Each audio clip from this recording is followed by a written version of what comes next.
बोलो सदगुरु भगवान की जय। साधु संग और सत्संग का हमारे जीवन पर बहुत अधिक प्रभाव पड़ता है। जैसा संग कहते हैं वैसा चढ़े रंग, जैसा खाए अन्न वैसा होए मन। इस प्रकार हमारे जीवन पर सत्संग का बहुत अधिक प्रभाव पड़ता है। शास्त्रों में कहा गया है, सठ सुधरिये सत्संगति पाई, पारस परस उघात सुहाई। अर्थात जो सठ लोग हैं, मूर्ख लोग हैं, सत्संग पा करके अर्थात अच्छी संगति पा करके वो भी सुधर जाते हैं। सत्संग की महिमा शास्त्रों में बहुत गाई गई है। मूर्ख व्यक्ति भी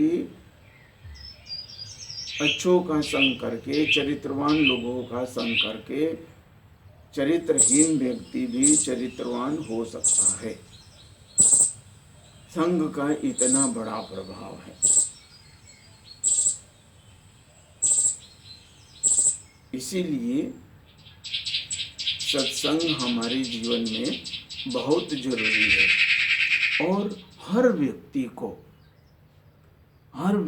को क्या है कि सत्संग करना चाहिए। सत्संग के बिना मनुष्य के जीवन पशु के समान है। कहते हैं बिन सत्संग विवेक न होई और गुरु कृपा बिना सुलभ न सोई। अर्थात बिना सत्संग का विवेक नहीं उपजता है, अर्थात चरित्रवान नहीं बनता है वह व्यक्ति, उसके अंदर में ज्ञान नहीं पैदा होता है। तो ज्ञान के लिए यह जरूरी है कि सत्संग, बिना सत्संग का ज्ञान नहीं होता। और सत्संग मतलब ज्ञान चर्चा, शारीरिक स्तर का ज्ञान, मानसिक स्तर का ज्ञान और आत्मिक स्तर का ज्ञान। हमारे जीवन के जो तीन पहलू है, शरीर है, मन है और आत्मा है। तीनों स्तरों का ज्ञान। और जहाँ ज्ञान नहीं है वहाँ पशु जैसा, मनुष्य का जीवन जो है वो पशु के समान है। इसलिए हमारे जीवन में देखेंगे कि जो सत्संग है ना, इसका बहुत ज़्यादा महत्व है। और मूढ़ से मूढ़ व्यक्ति, गंवार से गंवार व्यक्ति संतों का संग करके, ज्ञानियों का संग करके, चरित्रवान लोगों का संग करके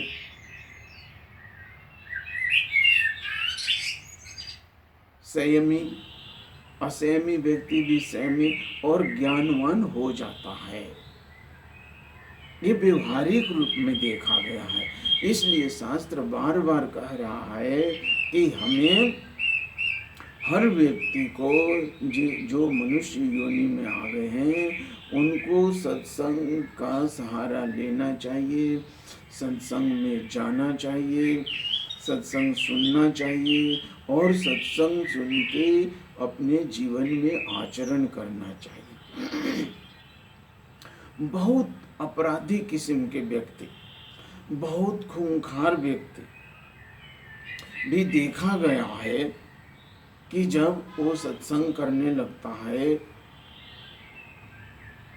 चरित्रवान लोगों का संग करने लगता है, तो उसके चरित्र में धीरे धीरे क्या होता है कि परिवर्तन आने लगता है। इसलिए कहा गया है कि सत्संग जो है वह बाल्य अवस्था से जरूरी है, लेकिन नहीं कर पा रहे हैं तो किसी भी अवस्था में जाकर के कोई भी व्यक्ति जब सत्संग से अर्थात अच्छे लोगों से जहाँ जाने से हमारा आचरण शुद्धि होता है, हमारा ज्ञान वर्धन होता है और हमारा अंतोगत्व कल्याण होता है। देखिए, एक बहुत सुंदर दृष्टांत है। ये अंगुलीमाल का आप लोगों ने नाम सुना होगा, जो बहुत ही खूंखार चरित्र का व्यक्ति था, लोगों की हत्याएं करता था। लेकिन कहते हैं कि जब भगवान बुद्ध से उसकी मुलाकात हुई तो भगवान बुद्ध को भी उसने डराने की कोशिश की, लेकिन भगवान बुद्ध आत्म प्रधान व्यक्ति थे, ईश्वर में उनका विश्वास था, आत्म अनुभूति थी उनके पास में, अपने जीवन की अनुभूति थी, जिसकी वजह से वो डरे नहीं। लेकिन अंगुलीमाल जब भगवान बुद्ध से मिला तो भगवान बुद्ध को भी डराने की कोशिश की, लेकिन जब भगवान बुद्ध ने अंगुलीमाल को सत्संग दिया कि ये जो हिंसा कर रहे हो, अपने आप को तुम ताकतवर समझ रहे हो हिंसा करके, इस हिंसा में अंतोगत्वा तुम्हारी जय नहीं है, तुम्हारी पराजय है। इसमें तुम्हारी जय नहीं, इसमें तुम्हारी पराजय है। और ये हिंसा तुम्हें बलवान नहीं बना रही है, तुम्हें कमजोर कर रही है। तो अंगुलीमाल कहता है कि मुझे बहुत ताकत है, मैं कुछ भी कर सकता हूँ, मेरे अंदर ये भी ताकत है कि मैं कुछ भी कर सकता हूँ। तो भगवान बुद्ध एक पेड़ की तरफ इशारा करके कहते हैं कि देखो, इस पेड़ में एक टहनी है, इस टहनी को तुम काटो और काट के लाओ मेरे पास। तो अंगुलीमाल बड़ा ठहाके मार के हंसता है कि ये तो कुछ भी नहीं है, मेरे बाएं हाथ का खेल है। और बड़े अहंकार से, बड़े गुमान से, बड़े बल से जा करके और एक ही दहाड़ में काट करके और टहनी को गिला देता है और ला करके भगवान बुद्ध के पास कहता है, देखो काट दिया ना, मेरे अंदर कितनी ताकत है। तो भगवान बुद्ध कहते हैं, हाँ वास्तव में तुम ताकतवर हो, लेकिन जब मैं मानूं कि तुम ताकतवर हो, जब तुम इस टहनी को वापस उसमें जोड़ दो। जब मैं मानूंगा कि तुम ताकतवर हो, जब इस टहनी को तुम वापस उस जहां से काट कर लाए हो उसी में जब तुम इसे जोड़ दोगे। तो कहता है, ऐसा कैसे हो सकता, ये जुड़ कैसे सकता है, क्या जोड़ने की भी कोई कला है? तो भगवान बुद्ध कहते हैं, जब तुम ताकतवर हो, जब तुम काट सकते हो तो तुम जोड़ भी सकते हो ना। जब तुम जोड़ सकते हो तभी तो वास्तव में तुम ताकतवर माने जाओगे। काटने को तो कोई भी काट देगा, लेकिन ताकतवर वह है जो जोड़ता है वास्तव में। तो वो कोशिश करता है लेकिन जुड़ता नहीं है, क्योंकि वो तो अलग हो गया, कट गया, उसके पास जोड़ने की ताकत नहीं। तो पूछता है भगवान बुद्ध से कि क्या जोड़ने की भी कोई कला है? तो भगवान बुद्ध कहते हैं, हाँ जोड़ने की भी कला है। और यही कला जो है, जो जोड़ने की कला है, यही कला सर्वश्रेष्ठ कला है। तोड़ने वाली कला तो सब जानते हैं, तोड़ने वाली कला सबके पास है, लेकिन जोड़ने वाली जो कला है वो किसी किसी के पास है। और जोड़ने वाली कला बिरली किसी के पास होती है। तो कहते हैं, हाँ जोड़ने की भी कला है। और भगवान बुद्ध कहते हैं कि अगर जुड़ना है तो मेरे साथ चलो। अगर जोड़ने की कला जानना चाहते हो तो मेरे साथ चलना होगा और मेरे बताए हुए मार्ग पर चलना होगा। और भगवान बुद्ध कहते हैं कि उंगली माल को सत्संग देते हैं और इतना उच्च कोटि का सत्संग देते हैं कि उंगली माल का हृदय परिवर्तन, मन और बुद्धि का परिवर्तन हो जाता है, उसका हृदय परिवर्तन हो जाता है। और उंगली माल जो है क्या होता है, एक खूंखार बदमाश डाकू से क्या होता है, उसका रूपांतरण हो जाता है, उसका परिवर्तन हो जाता है और वो भी शुद्ध और बुद्ध हो जाता है। उंगली माल भी क्या होता है, शुद्ध और बुद्ध हो जाता है। तो सत्संग का इतना प्रभाव है कि सत्संग का मतलब क्या है, तप। तो तप से किसी भी वस्तु को तपा दो।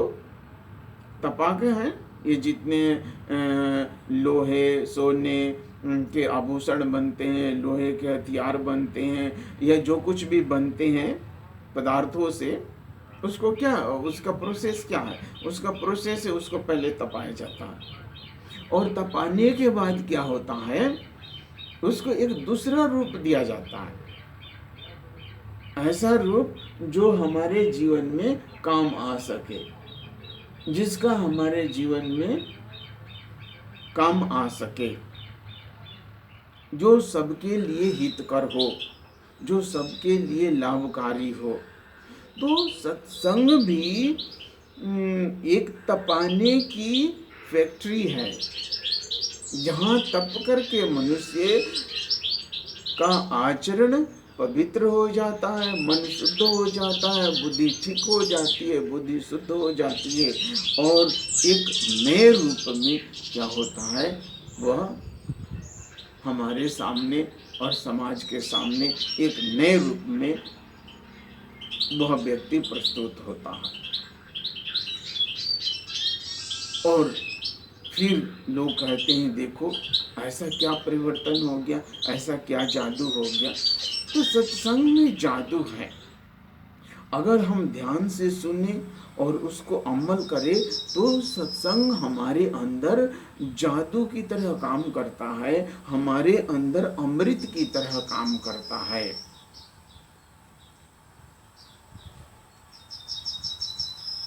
सत्संग मुद मंगत मूला, सोई पुल सीधी सब साधन फूला। सत्संग ही मूल है और बाकी तो क्या है, फूल और फल है जो समय पर आते हैं और गिर जाते हैं।